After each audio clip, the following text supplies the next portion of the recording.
आने वाले कुछ दिनों में आईआईटी जेईई और नीट के एग्जाम होने वाले हैं, तो उसको ध्यान में रखते हुए आप यहाँ पे देख पा रहे हैं कि यह एक मास स्प्रिंग अटैचमेंट है जिसमें ब्लॉक को हैंग करके ऑसिलेट कराया जा रहा है।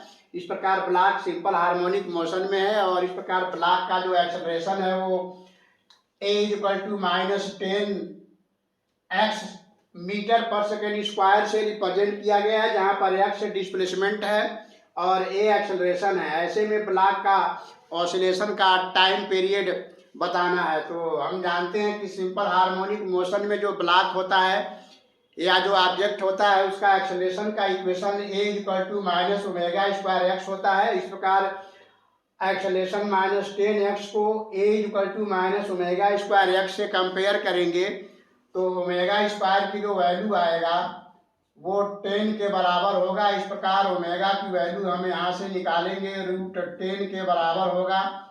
इस प्रकार हम इस ब्लॉक का ऑसिलेशन का टाइम पीरियड t=2π/ω से, यहाँ पर ब्लॉक के ऑसिलेशन का टाइम पीरियड जो होगा 2π/ω, ओमेगा की वैल्यू √10 रखेंगे तो इस तरह से 2π/√10 सेकेंड के बराबर ब्लॉक का ऑसिलेशन का टाइम पीरियड आएगा। इस प्रकार अगर हम इसका फ्रीक्वेंसी निकालने की कोशिश करें तो हम जानते हैं इसका फ्रीक्वेंसी जो होगा 1/t होगा और इसको जब आप सॉल्व करेंगे तो ये √10/2π के बराबर होगा और एंगुलर वेलोसिटी की वैल्यू √10 होगा।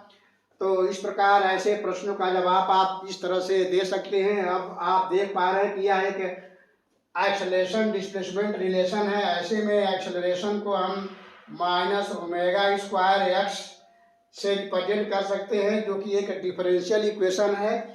अब अगर इसका डिफरेंशियल इक्वेशन अगर आपको लिखना है तो एक्सेलरेशन को हम लिखेंगे d2x/dt²